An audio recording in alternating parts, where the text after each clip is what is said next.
안드로이드에서는 한동안 가장 큰 설계 논쟁 중 하나는 이거였습니다. 화면마다 액티비티를 둘 것인가 아니면 액티비티 하나 안에서 화면을 관리할 것인가. 이 선택은 코드 스타일이 아니라 앱 전체의 이동 방식과 상태 관리 방식을 바꾸는 결정이었죠. 초기에는 화면 하나 띄우고 돌아오면 끝이었습니다. 그런데 앱이 커지면서 상세, 결제, 로그인, 알림 진입, 딥링크 같은 흐름이 겹치기 시작했죠. 그 순간 화면 전환은 단순한 API 호출이 아니라 아키텍처 문제가 됩니다. 초기 안드로이드의 기본 감각은 아주 단순했습니다. 화면이 다르면 액티비티도 다르다. 플랫폼 자체가 그렇게 설계되어 있었기 때문에 멀티 액티비티는 가장 자연스럽고 공식 문법에 가까운 선택이었습니다. 당시에는 화면 단위 생명 주기를 액티비티가 직접 갖는다는 점이 매력적이었습니다. 이동은 인텐트로, 복귀는 시스템 백 버튼으로 설명이 됐죠. 즉, 개발자가 따로 큰 흐름을 설계하지 않아도 운영체제가 많은 걸 대신해줬습니다. 멀티 액티비티에서는 화면 전환이 거의 액티비티 추가의 연속입니다. 홈에서 상세로, 상세에서 편집으로, 편집에서 결과로 이동할 때마다 새로운 엔트리가 스택에 쌓입니다. 간단할 때는 명확하지만 흐름이 길어질수록 앱 전체가 인텐트 체인으로 연결되기 시작하죠. 그래서 멀티 액티비티가 완전히 나쁜 선택이었던 건 아닙니다. 오히려 작은 앱이나 독립적인 플로우에는 꽤 잘 맞았어요. 화면 경계가 분명하고 진입점도 따로 만들기 쉬웠기 때문입니다. 문제는 화면끼리 상태를 이어서 다뤄야 할 때 드러납니다. 인텐트는 값을 넘기는 데는 좋지만 살아있는 상태를 공유하는 도구는 아니에요. 앱이 복잡해질수록 우리는 상태를 전달하는 게 아니라 상태의 복사본을 계속 돌려보내고 있게 됩니다. 예를 들어 목록 화면에서 상품을 고르고 상세를 거쳐 결제로 넘어간다고 해보죠. 이 과정에서 객체 자체가 이동하는 게 아니라 필요한 값이 잘려서 각 화면에 전달됩니다. 그래서 어느 화면이 최신 상태를 갖고 있는지 점점 불분명해집니다. 데이터 전달은 곧 보일러 플레이트로 이어졌습니다. parseable 처리, 키 문자열, 널 체크 같은 주변 코드가 계속 늘어났죠. 더 큰 문제는 이 값들이 서로 다른 화면에서 조금씩 어긋나기 시작한다는 점입니다. 한 화면에서 다른 화면의 결과를 받아야 할 때는 더 번거로워집니다. 스타트 액티비티 for result 시절을 떠올리면 요청 코드와 결과 코드, 그리고 분기 처리까지 전부 연결해줘야 했죠. 흐름 하나 추가할 때마다 결합도도 같이 올라갔습니다. 멀티 액티비티의 또 다른 특징은 백스택을 운영체제가 잘 관리해준다는 점입니다. 하지만 앱 로직 관점에서 보면 이 스택은 여러 액티비티에 흩어져 있어요. 전체 흐름을 한 곳에 서 바라보기 어렵고 예외 케이스가 생기면 제어가 갑자기 복잡해집니다. 평범한 흐름에서는 문제 없습니다. 하지만 푸시 알림으로 상세에 바로 진입하고 중간에 로그인이 필요하고 특정 플래그로 기존 화면을 재사용해야 한다면 이야기가 달라집니다. 그 순간부터 백스택은 단순한 계단이 아니라 퍼즐이 됩니다.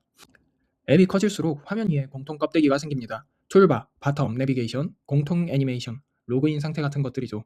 멀티 액티비티에서는 이 공통 껍데기를 각 화면이 따로 맞춰줘야 해서 중복과 불일치가 생기기 쉬웠습니다. 여기서 싱글 액티비티라는 발상이 힘을 얻기 시작합니다. 액티비티는 앱의 바깥 껍데기 역할만 맡기고 실제 화면 전환은 그 안에서 처리하자는 생각이죠. 즉, 스크린 수만큼 액티비티를 만들지 않겠다는 방향 전환입니다. 싱글 액티비티에서 액티비티 하나가 앱의 컨테이너가 됩니다. 그리고 그 안에서 프래그먼트나 이후의 내비게이션 목적지들이 실제 화면 역할을 맡죠. 이렇게 되면 적어도 앱의 큰 흐름을 한 중심에서 설계할 수 있게 됩니다. 싱글 액티비티가 주는 가장 큰 감각은 데이터가 더 가까운 곳에서 흐른다는 점입니다. 화면을 옮길 때마다 값을 봉투에 담아 보내는 대신 같은 흐름 안에서 상태를 이어서 다룰 수 있어요. 특히 여러 단계가 이어지는 UI에서는 이 차이가 크게 느껴집니다. 여기서는 백스택도 운영체제에만 맡기지 않습니다. 프래그먼트 매니저나 나중에는 내비게이션 컴포넌트가 앱 내부의 이동 기록을 관리하죠. 덕분에 어디서 팝하고 어디서 흐름을 리셋할지 앱의 의도에 맞게 더 세밀하게 설계할 수 있습니다. 싱글 액티비티가 특히 힘을 발휘한 곳은 탭 구조입니다. 바텀 내비게이션이나 공통 툴바를 유지한 채 안쪽 콘텐츠만 바꾸는 패턴에 잘 맞았거든요. 앱 껍데기는 그대로 두고 내용만 교체하는 방식이 훨씬 자연스러워진 겁니다. 다만 싱글 액티비티가 곧바로 천국을 만든 건 아닙니다. 그 시절 싱글 액티비티는 사실상 프래그먼트 중심 구조였고 프래그먼트는 생명주기와 트랜잭션 버그로 악명이 높았죠. 그래서 이 전환은 문제를 없앤다기보다 문제의 종류를 바꾸는 과정이기도 했습니다. 그럼에도 방향은 서서히 싱글 액티비티 쪽으로 움직였습니다. 이유는 분명했어요. 현대 앱에서 중요한 건 화면이 몇 개냐가 아니라 그 화면들이 하나의 사용자 흐름 안에서 얼마나 일관되게 움직이느냐였기 때문입니다. 구글 입장에서도 방향은 비슷했습니다. 복잡한 앱을 공식 도구로 설명하려면 이동과 상태가 중앙에 모여 있어야 했거든요. 그래야 백버튼, 딥링크, 상태 봉헌, 공통 UI 같은 문제를 하나의 프레임으로 안내할 수 있습니다. 결정적으로는 내비게이션 컴포넌트 같은 공식 도구가 등장하면서 싱글 액티비티의 레일이 깔립니다. 화면 목적지와 이동 경로를 선언적으로 정의하고 백스택과 딥링크까지 하나의 체계로 묶어주기 시작했죠. 권장 방향이 감각이 아니라 도구로 굳어진 순간입니다. 여기에 뷰 모델 스코프 개념이 더해지면서 싱글 액티비티는 더 설득력을 얻게 됩니다. 상태를 액티비티 전체나 특정 내비게이션 그래프 범위로 묶어둘 수 있으니까요. 이전보다 훨씬 덜 억지스럽게 여러 화면이 하나의 상태를 공유할 수 있게 된 겁니다. 딥링크나 프로세스 재생성 같은 예외 상황에서도 이 구조에서 더 설명하기 쉬워집니다.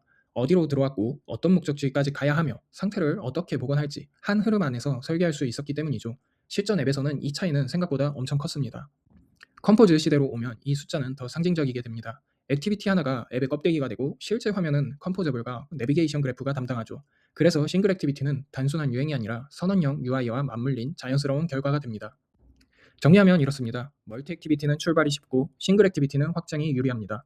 앱이 단순할 때는 전자가 편하지만 복잡한 사용자 흐름과 공통 상태를 다뤄야 할수록 후자가 힘을 발휘합니다. 물론 정답이 언제나 하나는 아닙니다. 중요한 건 유행을 따라가는 게 아니라 우리 앱의 흐름과 팀의 유지보수 방식에 맞는 선택을 하는 거예요. 다만 현대 안드로이드의 기본값이 싱글 액티비티 쪽으로 이동한 건 분명합니다. 결국 이 전쟁의 핵심은 액티비티 개수가 아닙니다. 상태와 이동을 누가 소유하고 통제하느냐, 바로 그 질문이 안드로이드 아키텍처의 방향을 갈랐습니다.